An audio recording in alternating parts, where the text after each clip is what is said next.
Okay. It is recording now. All right. So I'm going Quick, hide! to. That's nice. All right. I'm going to share my screen again. Okay. Because I think it took me out of it. So hopefully it's still recording. Anyways. Okay. All right. I think it's good. You think it is? I think so. All right. I pushed it. It says it's doing your screen. All right. Well, that's good then. If it doesn't, well, I don't know. All right. So I guess we'll just start with the problem summary of what we think it is. So Heather's are pretty purple. She can start with what her summary of the problem is.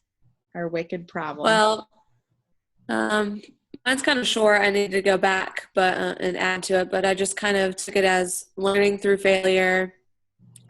You just learn through problem solving. So when students learn through failure, they do gain a greater conceptual knowledge of the content rather than just like the skill-based knowledge. And they go through trial and error of the presented problem or the task that is put in front of them.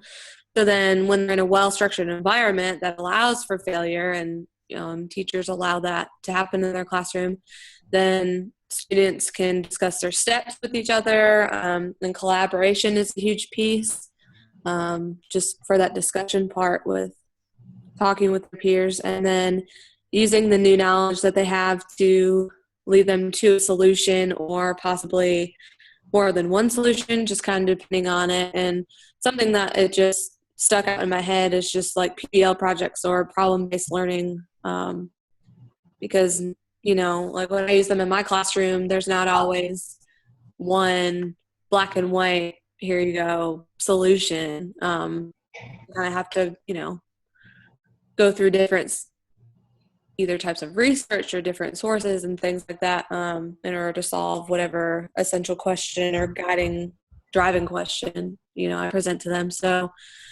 I think, too, something that I've connected a lot with the readings is that well-structured environment and having teachers letting their students fail, and which I think is, personally, that's hard because,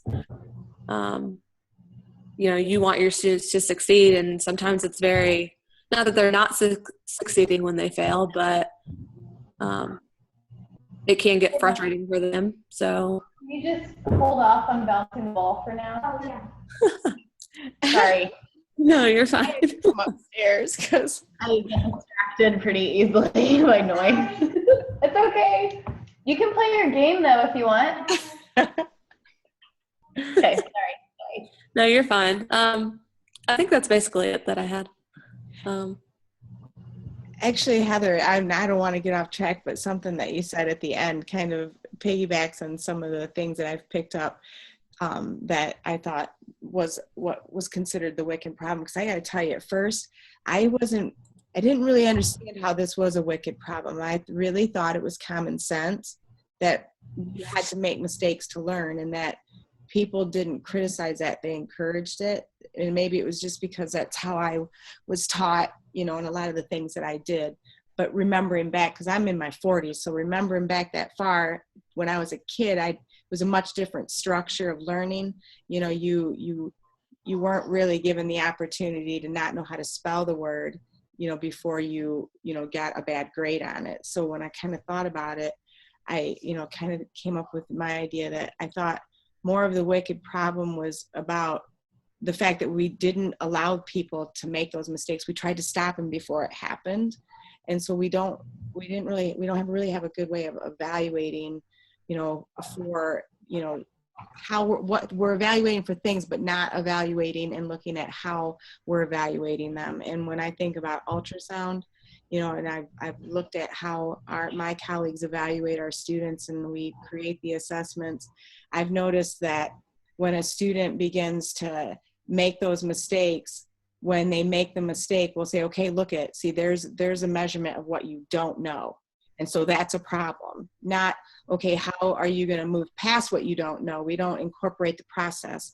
So I think the wicked problem is more, and exactly what Heather said, you know, we're stopping them. We're not giving them that opportunity to discover and learn. And how do we do that when we incorporate it into our learning and say, it's okay for a student to not know what's exactly on that image right then. And currently the way it works is they would get marked down for that, and then they don't have that opportunity to go past it because it's already a fail. So I had a hard time really understanding it. And even now I keep thinking, geez, you know, people have to make mistakes to learn. So, you know, I think that making assessments and figuring, not that I'm adding in a solution, but what I'm saying is I think the wicked problem is a lack of assessments and knowing what we're evaluating for, so we can incorporate that opportunity for students to recognize failure as one step closer to succeeding. So that's kind of my idea of it, if that makes sense. Yeah.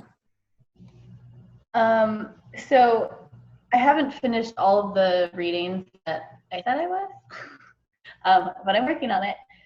But the ones that I have read, specifically the article Permit Pupils to Fail, it talks a lot about the environment that is changing, you know, and so I think back, like what you were just saying, Heather, about how you were raised and you weren't really given the opportunity to be wrong in order to grow.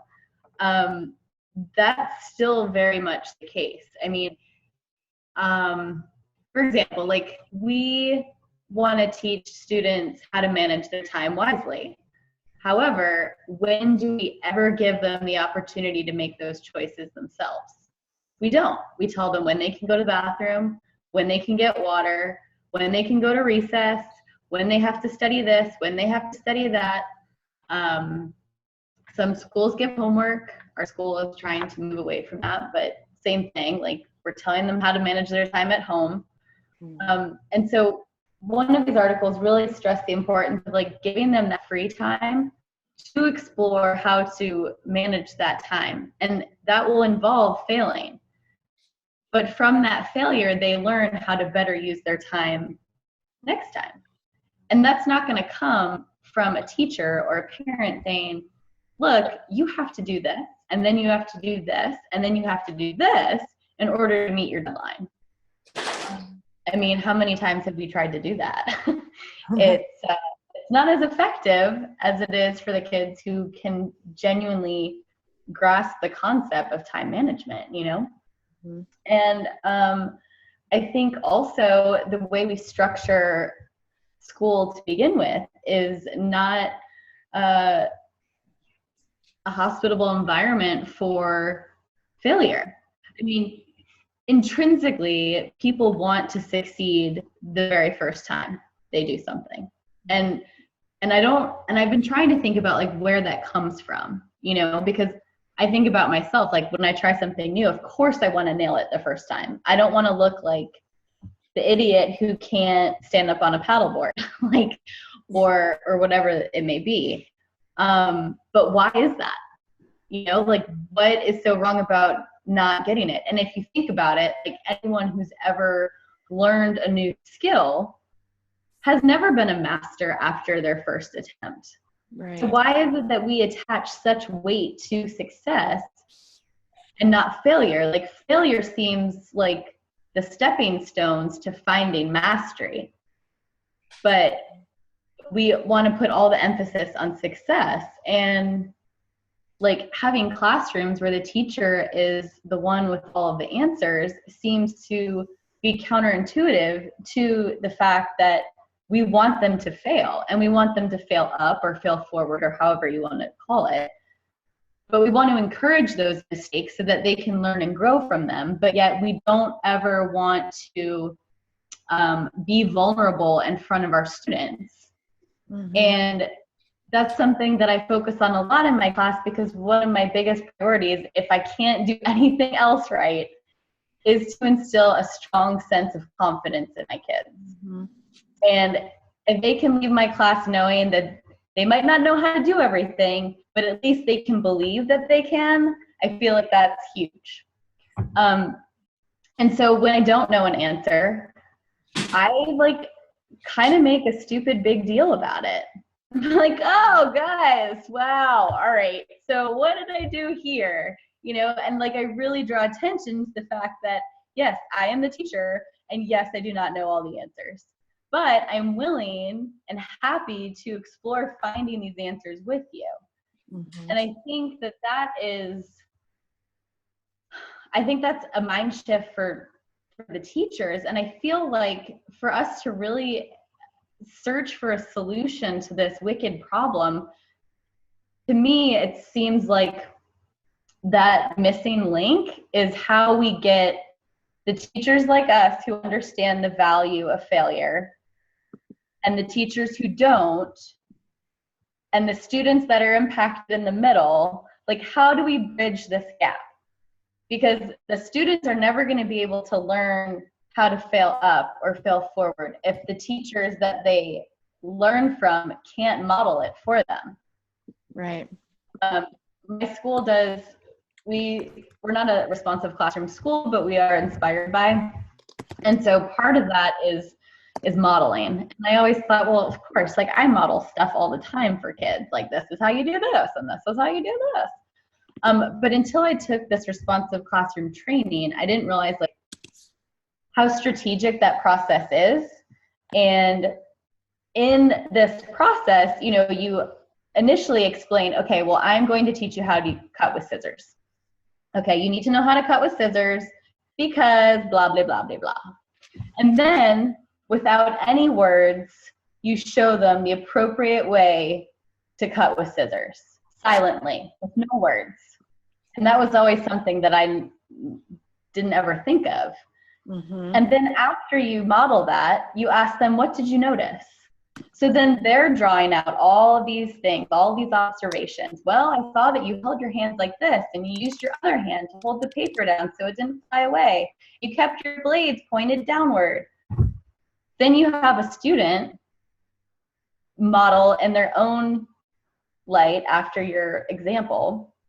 And then you ask the students again, well, what did you notice about Susie cutting the paper? Oh, well, I noticed that she didn't hold the paper with her other hand. And then they're getting that real-time feedback that they need. And then you release the class to go show this modeled behavior or skill or whatever. And to me, it seems like that is how teachers need to be able to model failure.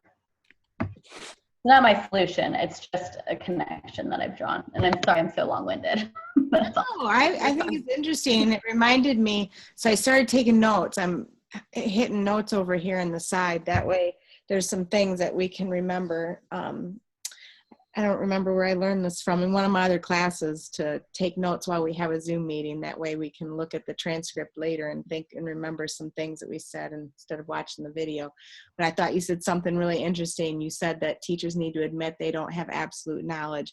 And it reminded me of something I'd read about with the wicked problem. And it was in our lesson, and I probably could pull it right up because I think I have it up. But it was what kind of highlighted our Wiccan problem was the fact that there really is no absolute knowledge, and for failure to be able to be part of a student's learning outcome or part of their assessment of learning is that we can't keep telling them that there's absolute knowledge.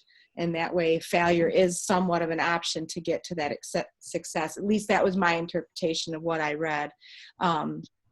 So I found that to be pretty interesting. If I can pull it up really quick. And if you guys don't want to see it, we don't have to, but if I can get no, that's great. Also, I just like to say that, because I was taking some notes too, people talk about, the environment is your third teacher, right? And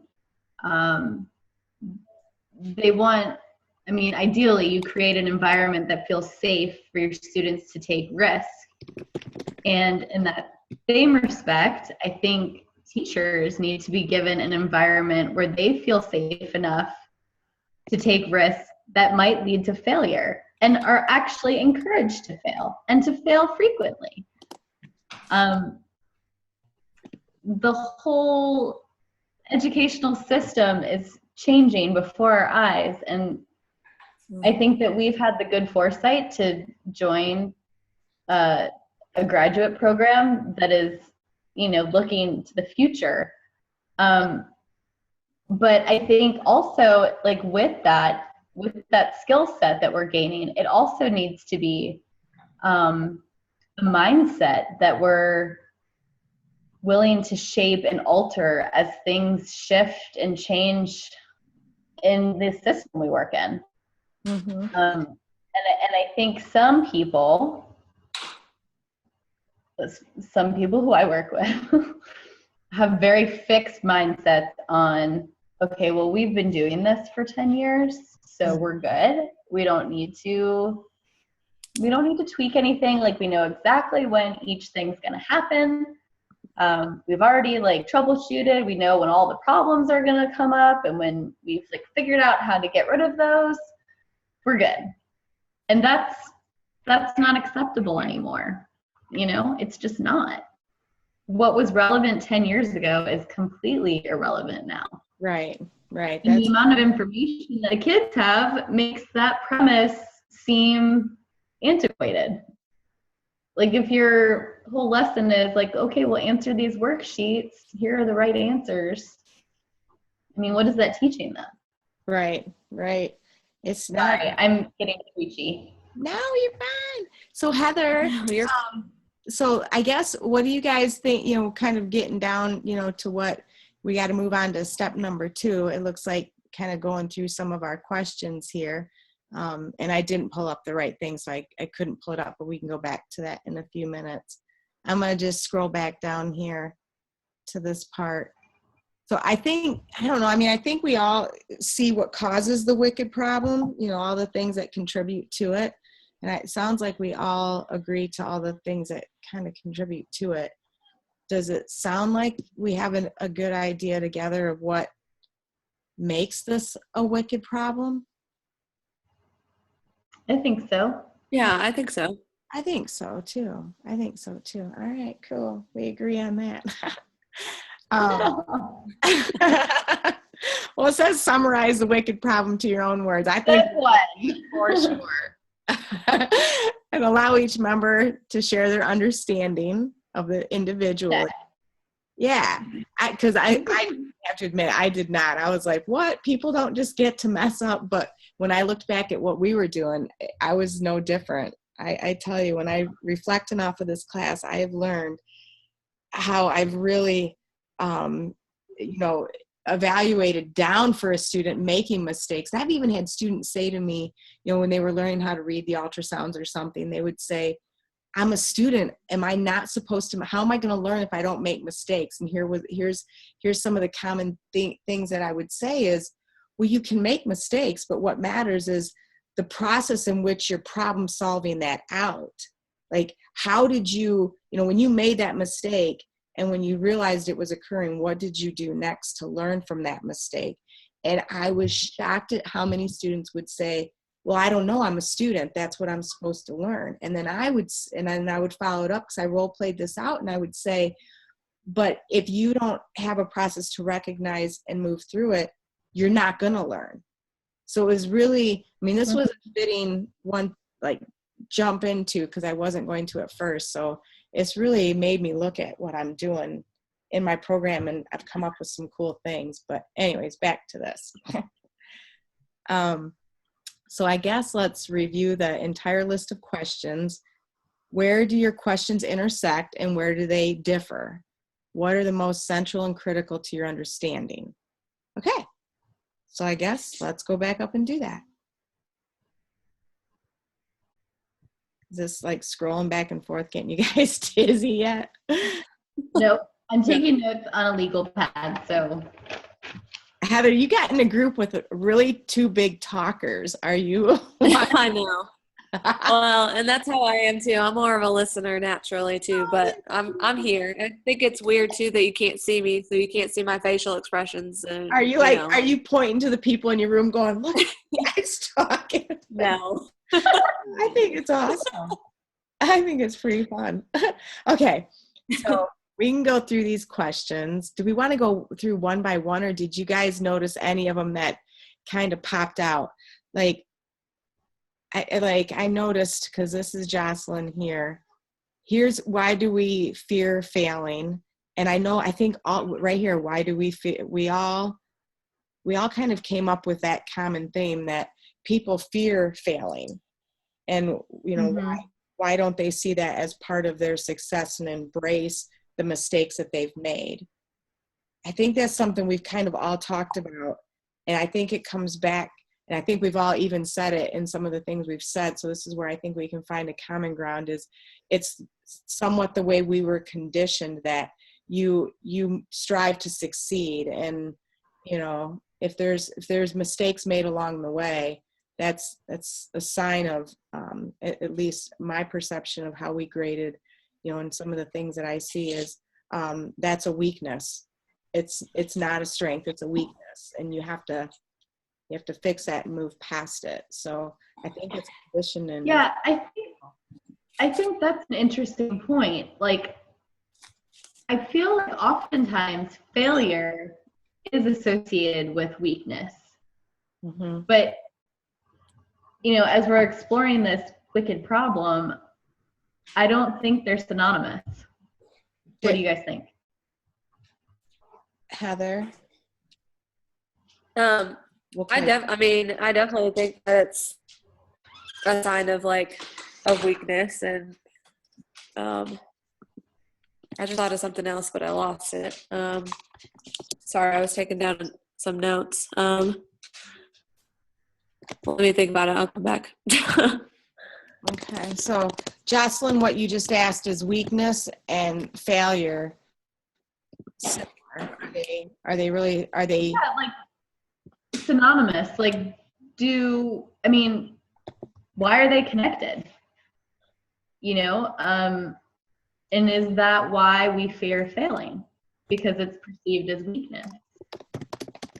See, and I think it is, and I think that it's viewed that way, and our educational system has created longstanding standards and assessments around that fact. And that, I think that when somebody makes a mistake, and if that person has already got a built-in problem-solving approach, the mistake is actually already observed from another standpoint of one of the person doing the assessment as not as critical of a mistake. Because I know if I see, even my son, if I see him make a mistake, but he's like, whoa, I shouldn't have done this, this, and this, and immediately recognize it, then I'm like, oh, okay, good job, great job, you learned from that. But if you've got a student that doesn't already have that built-in mechanism to problem solve something out, or to ask, why did that just happen? I like that. Why, what, where, when, and that kindergarten theory. Right. I think at that point, it's considered a markable fail. Check. You've either regressed, or this is now going to be put as an F on the paper. So I think, I think I see that as that disconnect. Because I see a little bit in our systems where we allow for students to do that, especially if we see them improve naturally on the next thing. But if they don't, and they're that student that takes a little longer, then I think that's viewed as that check mark and you failed. And that becomes a weakness. So that's interesting too. Like, just thinking about grades, you're getting a percentage or a letter of what is right and what is wrong. Mm-hmm. I feel like an alternative way to evaluate a student's understanding of concepts or content is by presenting them with an application, taking the skills and the content that you've learned and applying it to a real world issue. I'm just thinking about math because that's the first thing that comes to my mind. But instead of giving this formula for how to solve a problem, like, and if this bucket was 32 gallons and a student had 4 gallons in the bucket, how long would it take to fill? You know what I'm saying? But instead of doing that, show them a picture of a bucket. Figure out how to fill it up, just like that TED Talk we watched. That like resonated so much with me. And that, I mean, and in that scenario, it seems perfectly normal to fail until they figure it out. But if you give them a test with problems asking similar things, but not really digging deeper for the application of the understanding, yes, there will be failure, and it will be a negative weakness. And I don't know how you can turn a failure like that. And I think, Heather, you said something between like the difference of like large failures and small failures or something. Wasn't that one of your questions? Yeah, I guess that's the way. Yeah. I was referring to, the perception of students, being able to problem solve and ask questions. So a failure wouldn't be a failure if a student said, I don't know how to do this, and here's my thought process, versus a student that said nothing and then made the mistake. I think that the where I would say that student's learning. I can evaluate for that student's learning through saying they don't know, but not once the mistake is made. So that was just some perceptions that I got from my colleagues who kind of talked about this, and when I talk about it, I'm, because what I evaluate for is, performance abilities, hands-on, performing ultrasounds, performing tests, evaluating the criteria. So I have clear written things that I must see a student do. But what's not in there is what a student doesn't do and how they process through that transition of moving into asking the right questions to know how to do it. So that's kind of. And you also said a couple of times about like the difference between a student's like thought process versus one who doesn't have it. Maybe that is something we should look at too. Like if it comes down to like a problem solving process, how do we equip students with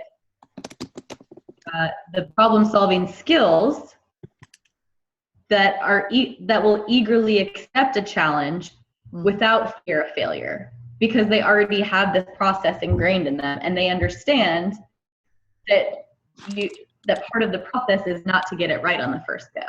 Right. Part of the process is not to find the solution right off the bat. Part of the process is to ask 500 million questions, talk about it for 45 minutes with a group of people, and really like hash out the essence of what's going on. Right. And possibly even like, why are we just focusing on the individual when it comes to problem solving? I mean, can't multiple people work together and still have the same learning goals in mind? But by working together, they're developing skills outside of just the content skills that they're looking to gain. I mean, I'm thinking about us right now. Like, we're using a video discussion to facilitate part of our project. It's pretty cool. This is like the first virtual discussion I've actually had as like part of a group. I mean, aside from like checking in with instructors, Mm-hmm. So I think that we're learning a new skill here while also attending to this wicked problem. I mean, it's a big wicked problem. Yeah. And this is exactly what we're asking students to do.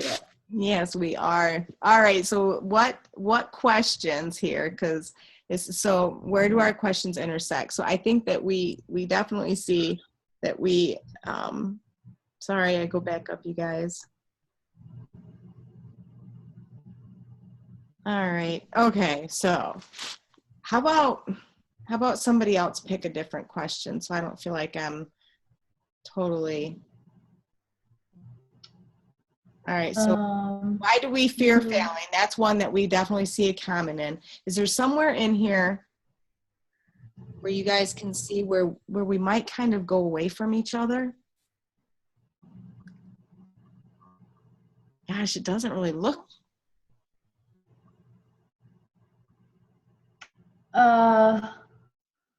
I definitely pick up that Jocelyn is looking at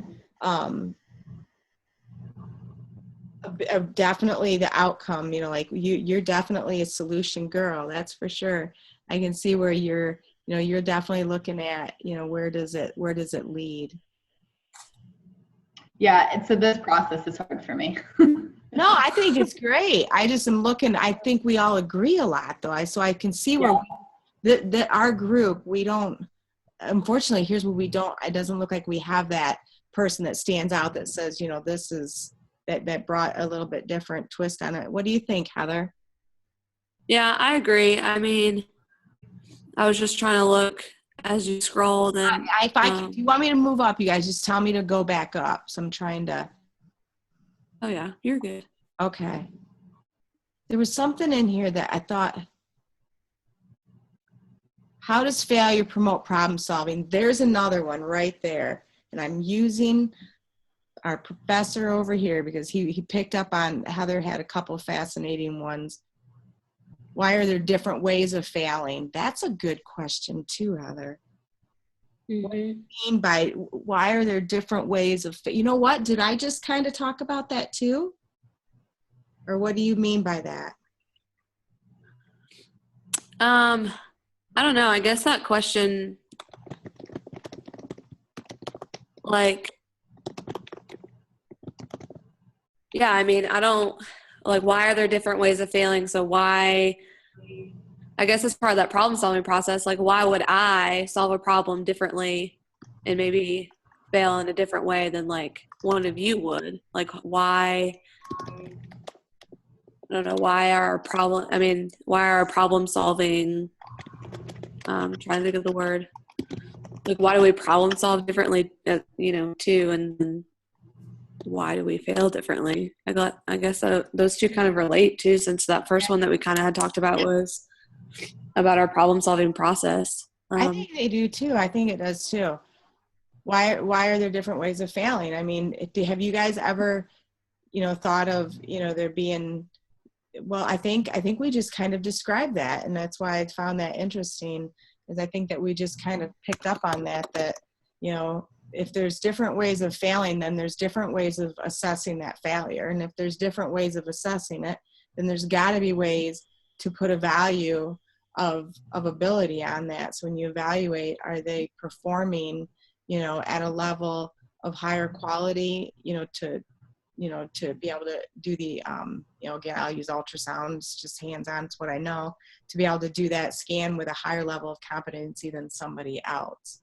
And both students that do it, they have mistakes along the way, but one student's mistakes are not measured as significant as somebody else's. So is that a wicked problem in itself? Yep. Yeah, I think we found it right there. We just talked. Don't tell Bill that. Hey, there's our circle. We don't need to round robin this anymore. I think we just went around. I do like your question. Why can't we begin with failing? I love that. Where's that one at? By the way, you're both Heather R, and that's been very confusing for me. I know, it really is confusing. I can change to Heather W. That'd probably make a little bit easier. That's why I try to put Heather. Now that I see you, I'm a visual learner, so this will be good for me. Except other Heather, you're just black box. So yeah, box. Well, I had mine before where it said Heather RVT, and this was the first meeting I was in with the class. And the professor's like, RVT. I'm like, that is not my last name. It was pretty funny, but so yeah, I'm trying to sign them all with our last names too. So, all right. So what did you say? Which one? Where was that at? Why can't we begin with failing? Why can't we begin with failing? Who asked that one? It's number 47. Oh, 47. Oh, I asked that one. All right then. Yeah. So. Who was asking? I love that. Questions? Well, 'cause that's interesting. Like, so do you, other Heather, other Heather, Yes. do you project-based learning? Do I? Yeah. Yeah. Yeah, I use project-based learning a lot. And actually, I've used it a lot more in the past couple of years than in the past, because we've switched from percentage grading to standards-based grading, and basically teaching to mastery. So I feel like when I read and I think about the way that I grade, or my kids work on stuff, they might not, because it's 1, 2, 3, 4, or 5 being they've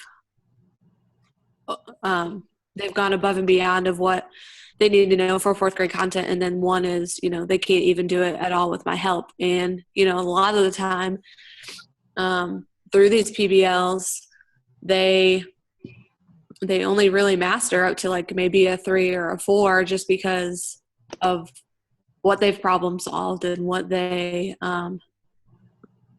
kind of what they've been able to show me what they can do. And I feel like it just relates a lot to this discussion. And I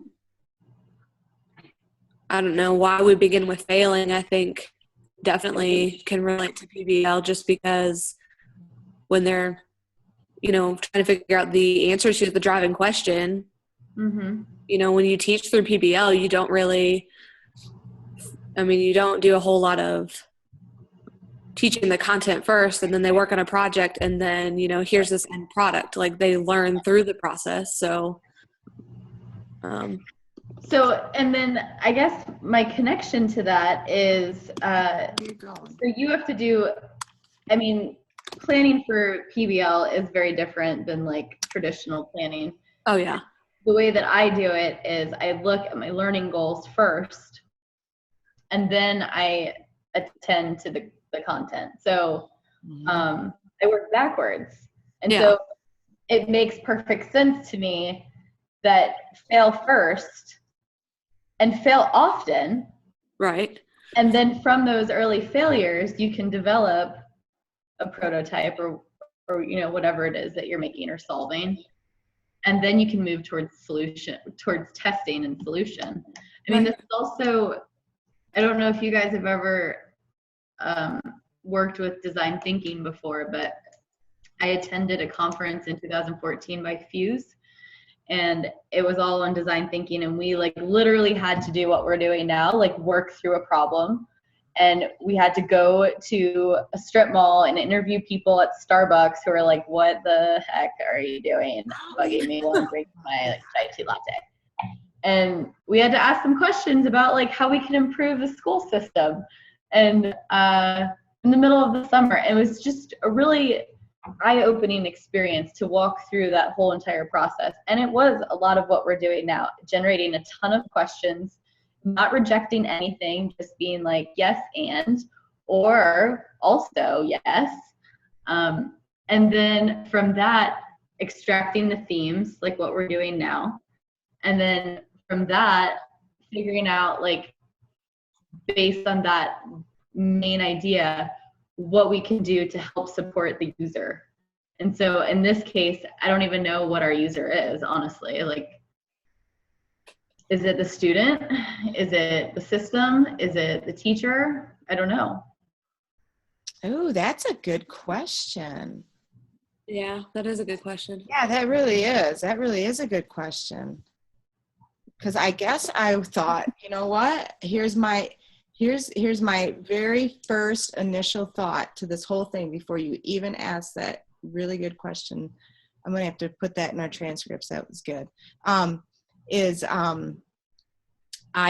thought it was a system. I was thinking that the wicked problem was a system, not us. Not the student, not the teacher. It was a system. Is that what you're asking, Jocelyn? Yeah, I don't even know if there's an answer, or like if that is part of what our project is. But I think we need to figure out what we're aiming for. Like, if we're aiming to address the system, it will look differently than if we're addressing the student or the teacher or the parent who doesn't agree or whatever our user is. So you're saying that the wicked problem would look different, or are we talking what? I think your solution will look different. Okay, I think you're right. Bill said like this is going to be policy level, but I don't think that necessarily means it has to be like a system-wide thing. Right. I think you could address like a policy level issue and it be directly related to teaching practices. Mm-hmm.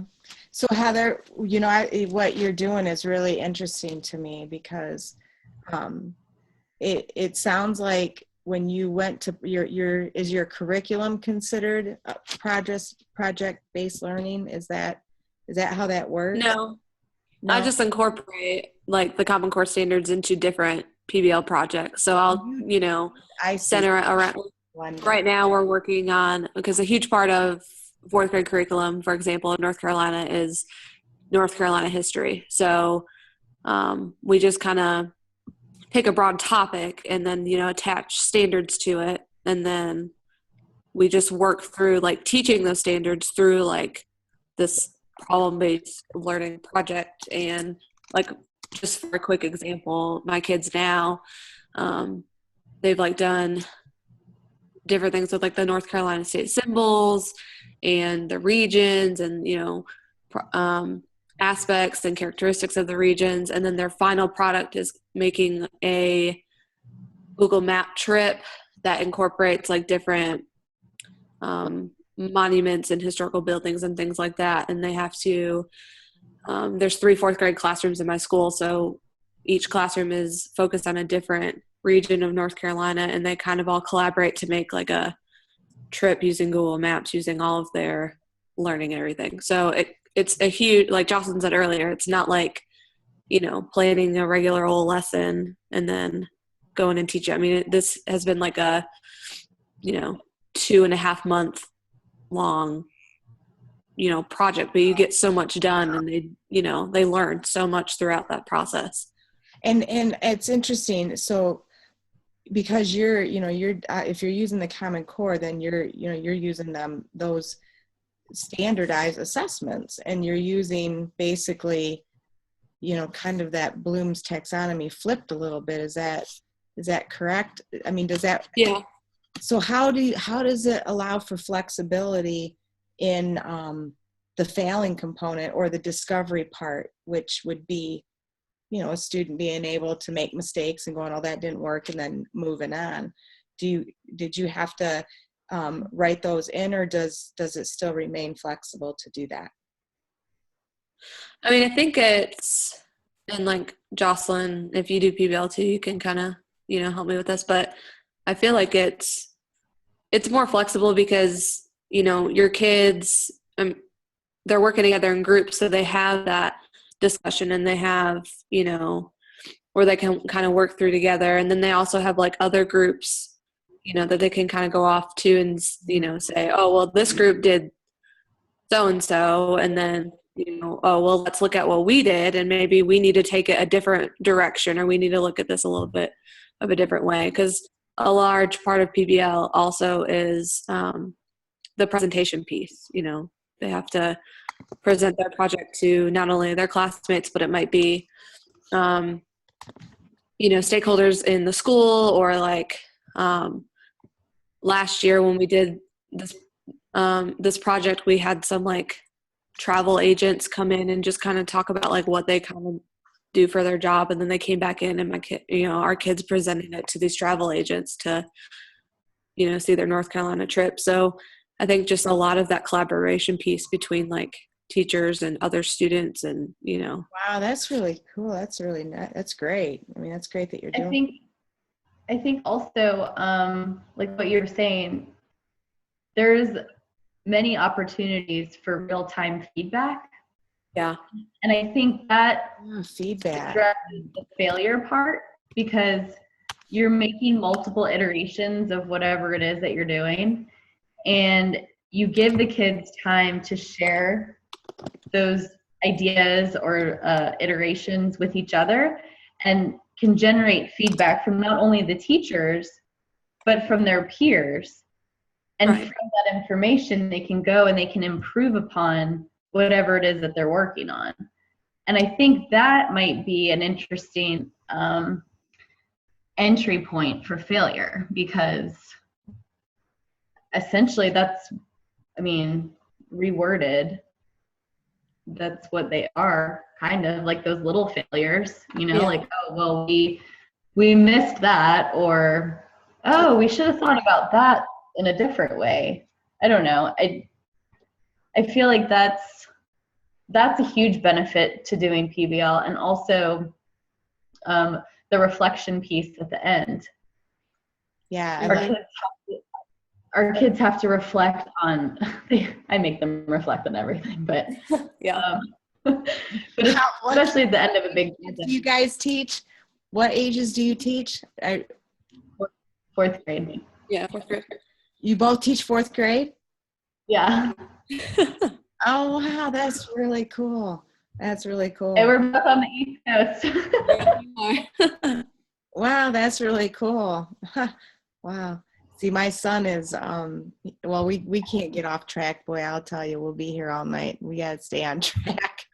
All right. So so I've been typing some of the common questions that we've came into, because down, I don't want to go all the way back down, but like if we come up with one more, it says 3 to 5 questions that we have that we would go into our little other discussion about. So I chose why let's see, why we fear failing. Why do we fear failing? And then, because I think that we were all kind of agreeing that we had that common theme there. And then, Yep. now I can't remember. I put them down there. Can't remember. I know. Failing first, I think. Yes, that was it. Yes, that was it. That was it. Why can't we start with failing? That was it. Yeah. All right. So is there something else that you guys can see? Oh, how does failure promote problem solving? That was the other Oh, yeah. one. What do you guys think about Yeah. that one? That was another one that I thought. Yeah, I think that leads itself to strategy. So you're talking earlier about like your students having a process to problem solving. If failure is going to promote problem solving, and this is just my opinion, I feel like there needs to be a process in place. That kind of reminds me of Burger's, I don't remember what chapter, but in the Burger book, they talk about the owner of Toyota, and he's developed like his own little plan for like troubleshooting, and it's called the 5 whys. Yeah. And so he asked why 5 times in a row. Oh yeah. Like, okay, so this piece came off the assembly line and it was broken. Well, why? Because the floor worker didn't have the proper training. Why? Because we're not investing enough money into our training program. Why? You know, and so it gets to like this super central core of what an issue is that doesn't even necessarily relate to the surface problem. Right. So I don't know, like failure promote problem solving to me means like, how can we create a process that will promote problem solving using failure? I don't know if I worded that right. You did. I think you did. Yeah, that makes sense. Well, I just noticed right here that it says all these questions should be why. So I don't know if you guys agree with me, but I just changed these 2 questions from how to why. Does it make sense, Bill? Yeah. Yeah, I think so. Okay, I think it. Yeah. Okay, so prioritize why questions, or does this just mean we've chosen these 4 as a priority? Or do we need to put these in order? So I think I'm probably overthinking it. I do that. You see what I'm saying? Now prioritize 3. I don't know. I think I these. think I get the sense that it's just like those are the big ideas that we've extracted. I don't know if it has to be in most important order. All right. Yeah. So now it says, oh, that's the last thing. So those are the, oh, we kind of skipped the round robin thing, didn't we? Oh, we did. Whoops. Brainstorm a list of different perspectives. All right, here we go. We got to do number 3, you guys. All right, to discuss your wicked problem from multiple perceptions. I think the protocol may seem overly structured, but it is helpful tool for considering perspectives and not jumping towards solutions too soon. We are solution people here. This is hard. All right, brainstorm a list of different. So I said I was going to be a stubborn educator. All right, Jocelyn, who do you want to be?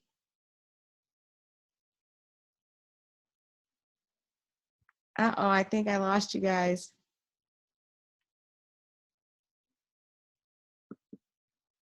Oh no.